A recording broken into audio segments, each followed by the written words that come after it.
Ош шаарынын Борбордук мөмө жемиш базарында 2 жума мурун 30-35 сомдон сатылып жаткан пияз дүкөндөрдө 70 сомго чейин кескен кымбаттап кетти. Буга ызгар суук менен Казакстан бул жашылчаны экспорттоону токтоткону себеп болгон. Учурда пияздын дүң наркы сортуна жараша 50-55 сомго чейин сатылууда. Жергиликтүү дыйкандар өндүргөн пияз дагы коңшу өлкөлөргө чыгып жатканы баанын жогорулашына түрткү берген. Былтыркыга караганда былтыркыга салыштырмага бул кымбат.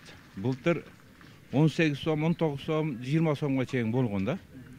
Былтыр тоңгон эмес, аны эгин көп болгон. Быйыл аз эгин аз болуп, ошо себептен ошондой болуп атат. Биз деле алып келебиз 5 сом жол кыра кылабыз. Килесине 5 сомдон жол кыра алып келебиз. Муну ороп, шүбөсүнө фольга аяк менен ороп алып келебиз. Расход ол дагы. Ошого эметип кичине аз-маз кымбатыраак болуп атат. Азыр канча сом ошондо? Азыр 52-53 сом болуп атат. Ордунда 45 сом, ордунда 45 сом, 44 сом. Ал жактын өзүндө кымбат экен, Казакстан чыгарбай койт бир пиязын эптеп биздин мынабу бизнесмен балдарыбыз алып келип атат деп эптештирип. 50 сом пиязы жок калбай атат, 60 сом болобу, 50 сом болобу, кандай сом болсо дагы. Экинчиден картошкабыз болсо былтыркыга караганда быйыл арзан, 32 сом, 30 сом ушундай арзан. Бул эми ушундай өзүбүздөн чыккан неме болгондо го пияз дагы. Өзүбүздөн дыйкандардын баарын өлтүрдүк. Өзбекстанда алып чыгабыз, аяктап келебиз, бияктап келебиз. Өзүбүздүн дыйкандар пияздам экпей калды, сабыздам экпей калды.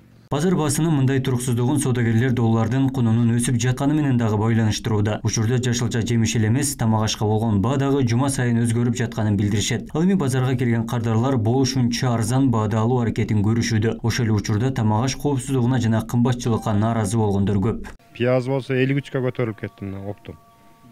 Ушуну кичине көзөмөл салса жакшы болмок мамлекет тарабынан. Эл негизи кыйналып атат азыр. Айлык аз, пенсия, пособия дегендер жетиштүү эмес бизде. Бир айга жетпей калып атат негизинде. Анан ушуга кичине продуктыларга көзөмөл салып, картошка деле кымбаттап кетти, 32 болуп атат оптом.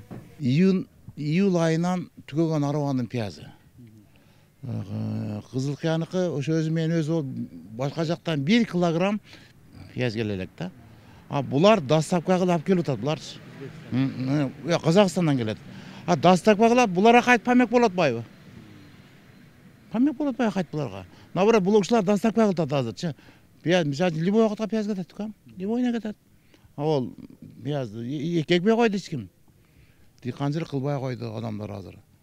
Антимонополияга каршы күрөшүү кызматы пияздын кескин көтөрүлүп кеткени аномалдуу сууктан дейт. Тескардуу суукта көп дыйкандардын тонналаган пиязы тоңуп калганын кошумчалашты. Бул жашылчанын баасын жөнгө салуу үчүн Финанс министрлиги 90 күндүк чектөө киргизүү зарылдыгын белгилешет. Ал эми азык-түлүктүн кымбаттап жатканы дүйнөлүк кризистен болуп жатканын жөө келтиришет. Өкмөт калктын керектөөсүндөгү 16 социалдык азык-түлүктү коргоого алып, кум шекерди сыртка экспорттоого чектөө киргизген. Өкмөт тарабынан белгиленген, тизме бекитилген негизи азык-түлүк товарлары. Ошолорго байкоо жүргүзүп турабыз.